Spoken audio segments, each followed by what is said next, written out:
Vamos ser sinceros, quando a Netflix anunciou uma série da família Addams focada na Wandinha, com o nome de Tim Burton estampado no pôster, um misto de empolgação e receio tomou conta de todo mundo. De um lado, a promessa de ver o mestre do gótico revisitando o universo que parece ter sido feito para ele. Do outro, o medo de que a essência de uma das famílias mais macabras da cultura pop se perdesse no meio da fórmula já conhecida dos dramas adolescentes da plataforma. A série chegou, virou um fenômeno, quebrou recordes e fez todo mundo dançar ao som de Go Go Monkey. Mas passada a febre inicial, fica a pergunta: Wandinha é realmente uma obra que honra o legado dos Addams ou é só mais um produto bem embalado, com uma estética sombria e um apelo nostálgico calculado? Mas antes de eu te responder, olá, eu sou o Gabriel e no vídeo de hoje vamos falar de um fenômeno que está lá na Netflix e que esta semana chega a sua segunda temporada. Então já deixa o like no vídeo que assim você ajuda o canal e também se inscreva para não perder os próximos vídeos. E também me segue no Instagram para acompanhar as novidades e também na Twitch. Todos os links vão estar na descrição e vamos ao vídeo.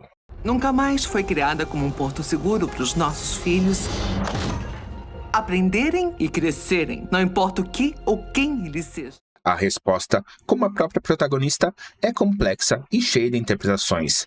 A série é, sem dúvida, uma experiência cativante, mas ao mesmo tempo parece se conter, com medo de abraçar a própria esquisitice por completo. E é nesse equilíbrio, ou desequilíbrio, que a gente encontra tanto seus maiores trunfos quanto as suas fraquezas mais evidentes. O coração, ainda que de forma contida e quase imperceptível de Wandinha, é sem a menor sombra de dúvida a performance de Jenna Ortega. O que ela faz aqui é algo digno de nota. Ela não se limita a imitar a icônica interpretação de Christina Ricci lá dos anos 90. Ela constrói a sua própria Wandinha, uma que funciona para a nossa geração. A postura rígida, o olhar que parece atravessar o concreto e a completa ausência de piscadas já seria o suficiente para capturar a casca da personagem. Mas Ortega vai além. Por baixo dessa fachada impassível, ela entrega, em microexpressões e na cadência quase cirúrgica de suas falas, um turbilhão de coisas. Uma inteligência afiadíssima, um sarcasmo que corta e, nos momentos mais inesperados, uma vulnerabilidade que a torna surpreendentemente humana. E é essa dualidade que nos fisga.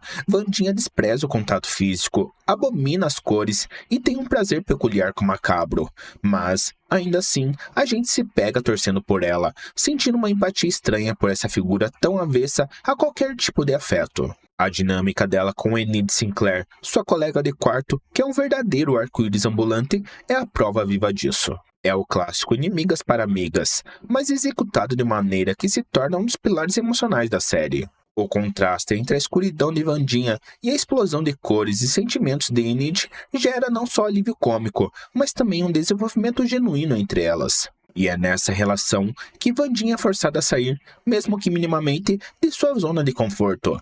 E é onde a série mostra que sim, mesmo a pessoa mais isolada pode encontrar uma conexão. A habilidade de Ortega de navegar entre o humor seco e uma seriedade quase fúnebre, sem nunca quebrar a personagem, é o que sustenta a narrativa, mesmo quando o roteiro dá umas escorregadas.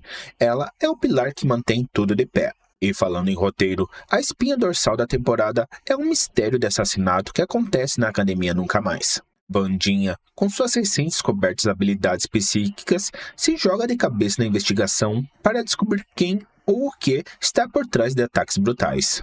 Essa estrutura de quem matou é uma escolha inteligente, porque dá à série um senso de urgência e um ritmo que prende a atenção, junto com a mistura de fantasia, com lobisomens, sereias e outras criaturas, com o gênero de detetive clássico, cria uma atmosfera interessante. No entanto, é aqui que a série começa a mostrar suas limitações.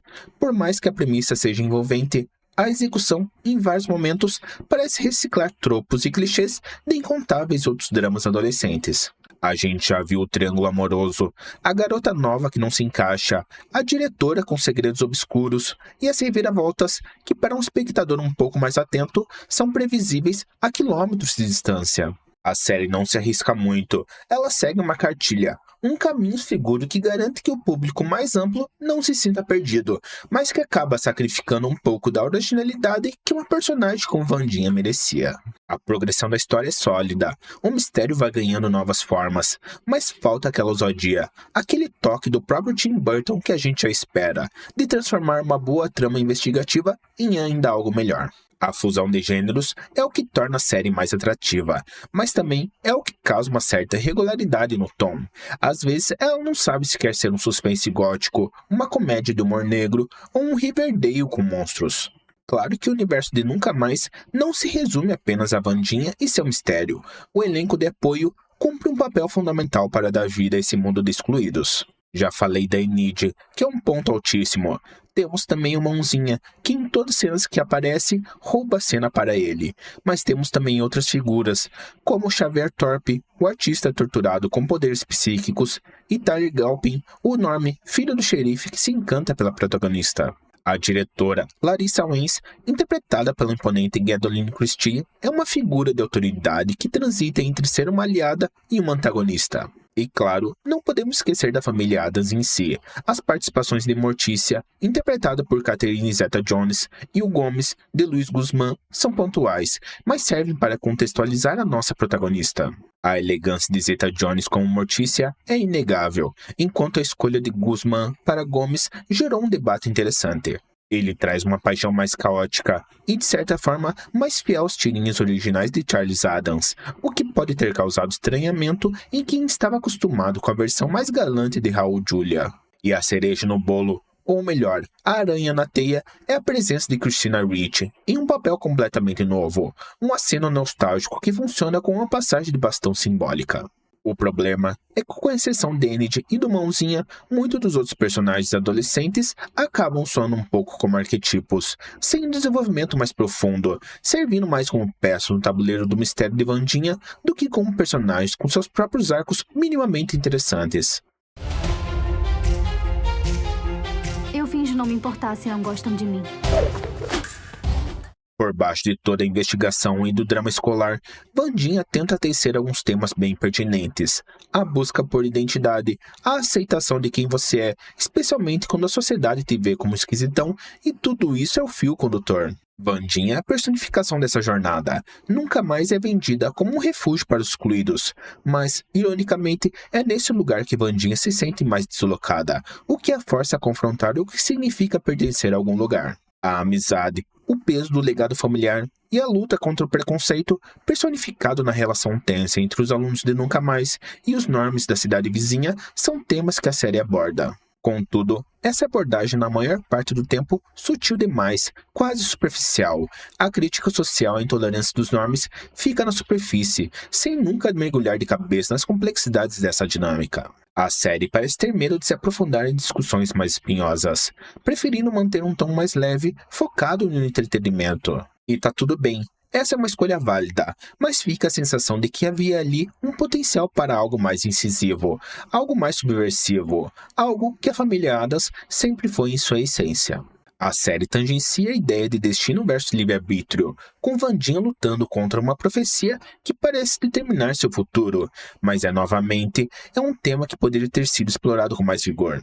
Já visualmente, a influência de Tim Burton é inegável, principalmente nos 4 primeiros episódios que ele dirige.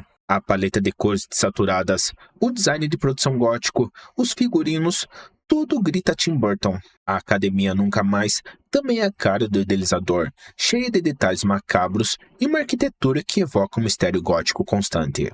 A fotografia nesses episódios iniciais é criativa, usando ângulos de câmera que acentuam a estranheza dos personagens e a atmosfera única do lugar. O problema é que quando a direção passa para outras mãos, essa assinatura visual tão forte começa a se diluir. A série não fica feia, longe disso, mas se alinha a uma estética mais padrão, mais cara de Netflix. É uma transição suave, mas perceptível, que tira um pouco da personalidade da obra como um todo. É como começar uma refeição com um prato de um chefe renomado e terminar com uma sobremesa correta, mas genérica. Tem algo errado com esse lugar. No fim das contas, Wandinha é uma série de acertos consideráveis. A performance de Jenna Ortega, como já disse, é o grande destaque e o motivo pelo qual a série funciona tão bem. A química entre ela e Enid traz o coração e humor, e a premissa do mistério é forte o suficiente para nos manter interessados até o final. É uma série divertida, acessível e que soube, de forma inteligente, apresentar esse universo para uma nova geração sem alienar completamente os fãs antigos. Porém, a série não é perfeita. A previsibilidade da parte da trama, a superficialidade de alguns personagens e a diluição do estilo visual ao longo da temporada são pontos que impedem de alcançar um patamar mais alto.